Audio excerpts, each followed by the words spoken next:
welcome back. As we would have just witnessed prior to the break in the video series, having a serviceable fire extinguisher is a critical need in the home. It makes one question: how many of our citizens share this view? Do our citizens understand the great need for fire equipment in their homes? Joining the conversation this morning are the Acting Fire Station Officer Blackman-Bobb of the Tobago Department and Acting Fire Substation Officer Jack of the Administrative Department. Good morning to you, officers, and welcome to AM Prime. Good morning, Nikoli, and good morning to all WSN audience. Nice. So I'm really glad that we have Tobago representation in the house. It's very important because we do have a viewership from Tobago who are always locked on, looking on at the program. So jumping into it, we would have spoken to Officer Rogers before, and he teed up things as it relates to fire extinguishers. But what other equipment is very important for us to be aware of that is of use to us as it relates to fire safety and fire prevention? You could take... Yes, and good morning again to all our viewers. Aside from fire extinguishers, which my colleague Officer Rogers spoke about, which I will also get into some more detail, we need to have smoke detectors in your home. These detectors need to be battery operated and they should be tested monthly. Now, I know a lot of people get fed up with the noise. It's an annoying beeping sound that they make from time to time. So they take out the batteries and basically disable the smoke detectors. Yeah. This is one of the major problems that we encounter because they have it there and it's basically for aesthetics rather than being useful because the batteries are out. These, however, should be there, tested monthly. Batteries should also be checked at least every 6 months. These should be sited in your bedroom, on your corridor, in your living room, places where you usually congregate or where you would be at rest, so that if there is an emergency, the smoke can be detected. Yes.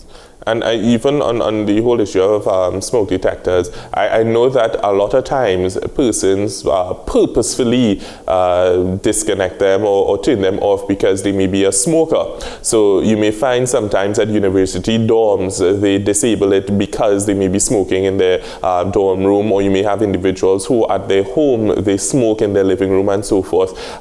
Do you see a number of cases similar to that where, let's say, you report to a scene and you realize it's disabled, and upon investigating you find that it's as a result of the individual being a smoker and deciding to turn it off? Well, the reason why it was turned off may not be quite apparent, but yes, there are times when upon excavating, when you check whatever remnants you have of the detector, there is no battery. Yes. And of course, if it's battery operated, it can't operate and signal you or alert you to a fire if there are no batteries.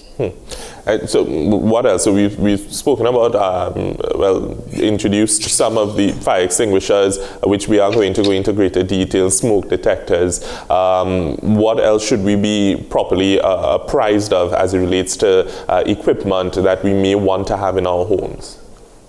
But those are the two basic items that we need. I know I just briefly touched on extinguishers, but I will delve into it a little further. Sure.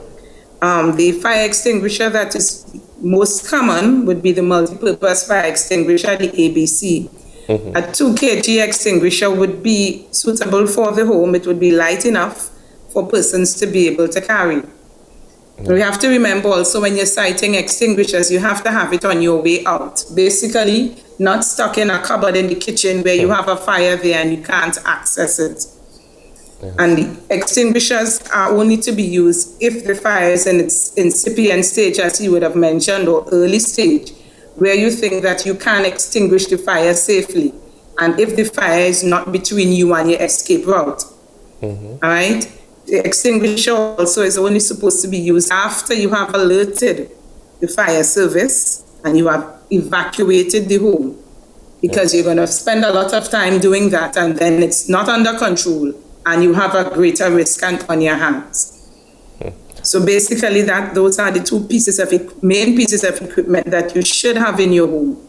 And they are not there just for aesthetics as some people may just have them there or because you're trying to adhere to a particular code. They are there to alert you in the emergency and to enable you to deal efficiently and effectively with a small fire. Sure. And Officer Jack, we know that there is a problem about of equity in society. There are some persons who may be listening right now and saying, well, look, she's talking about fire extinguisher and I can't even afford X, Y, and Z. So there seems to be an issue as it relates to that. Not everyone may be able to, in their minds, purchase a fire extinguisher. What do we say to those individuals who have those kinds of concerns or complaints, which for them is a reality that unfortunately they have to live with? All right, so first I will speak to the level of risk, right? And when you compare as to an extinguisher, having a portable extinguisher at home, as to what importance does that play in terms of your survival and protection of your property. You weigh that option compared to having none, right? And what it is that you spend that money on that may not be of relevance in terms of your public or your personal safety or safety of your family home. If it is that you are unable to access portable extinguishers, my batch, Officer Bob, expressed before the use of a personal the fire extinguishers and the smoke detectors. There are other things that to be considered in terms of having other equipment at home. And the first premise is in terms of evacuation. Make sure that you are safely evacuated from the home, rather than addressing the issue of the fire. If you are unable to curtail that in its incipient stage.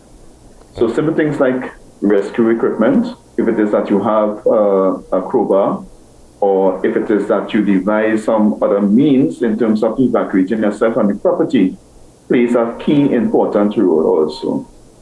But I would like to expand on that even more.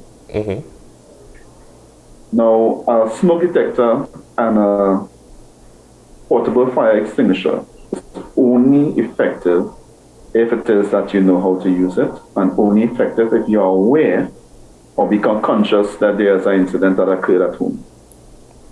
If it is that you are not aware of in terms of its personal use, and also unaware that a fire occurred, it may become unconscious of the reason being.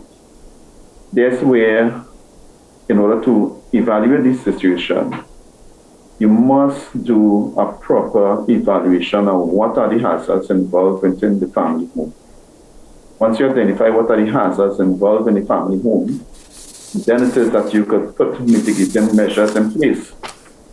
Now, from that discussion, you will decide whether it is that you need or how many portable extinguishers you need within the home, and how many smoke detectors are required in terms of the premises, and whether it is you require a smoke detector or require a heat detector. So for those who cannot afford, which is what your question asks, there are means and ways in which you could visit the fire prevention department. I'm sure that we could make consultation with other agencies that provide in terms of assistance in those aspects. So there are other mediums. There are different ways in which it is that you could address the issue. And are you able to share with us an average of how much a fire extinguisher, let's say the most basic or the most useful, may cost and a homeowner? I believe that the minimum cost will be about $200 and something. It depends on the type of extinguisher. And the size of the extinguisher. So there are different types of extinguisher for various uses. So for the basic home, you recommend most likely a dry powder extinguisher, or you require a carbon dioxide extinguisher, CO2. Understood. We will more prefer the CO2 in terms of electrical components. If it is that you have computers at home, You don't want the dry powder extinguisher in terms of getting in between the intricate parts of the computer and destroying it, right? In terms of cleanup activity, and also for persons who are maybe asthmatic, or have respiratory problems, the CO2 might be a little more effective than the dry powder extinguisher. Understood. Now, and Officer Blackman-Bobb, we are talking about safety in the home, but an extension of our home is usually our vehicle. Should persons also have any kind of equipment in their vehicle in the event of a fire? Yes, a small extinguisher in your vehicle would also be very useful, because we have fires. Sometimes you're driving and you see smoke coming from the bonnet. And by the time you think to stop or get out of traffic, to pull aside and to contact the fire service, your vehicle can go up in smoke. If you have a portable fire extinguisher, there are small ones that you can purchase for your vehicle. You can actually pop your bonnet and extinguish the fire at its incipient stage before it costs you your vehicle. Understood. And I know that, okay, so we've discussed fire extinguishers, smoke detectors and heat detectors, but also first aid equipment. Is it that you find a large number of persons take for granted the importance of even a first aid kit in their home or in their vehicle? But what I have found is that, most people would have that. You have children in your home, you would tend to have stuff that you can attend to minor injuries with. So treating with the injury is not much of an issue, because when you have a fire, most of the time the aim is to get out of the building, not to stop and treat with injuries. By the time you get outside, the ambulance will be there, and that will be catered for. So the focus really is on firstly, not having a fire in your home by doing what is right in your home, in the kitchen. Sometimes we're there and you leave the stove unattended. A lot of people do that because you want to multitask. So you leave the stove unattended and you're washing and the phone rings and you forget what's going on. You have kitchen towels, you have mittens, you have curtains. Those are definitely a no-no. When you're in the kitchen, you need to stay within the room and focus on what you're doing. My counterpart would have spoken about electrical. We have buildings where we think you go into the building, it's your home, and you don't focus on rewiring of the building. Every 10 years, your home is supposed to be checked. The electrical is supposed to be checked. And a lot of time, we don't focus on that. You turn on the dryer and you see the lights dip a little bit, and you just don't pay much attention to it, not realizing that it's a hazard you have there and a fire waiting to happen. So we have to focus on not having the fires, and if one does occur, you have the basic equipment needed to identify the fact that there is one and to treat with it if you can.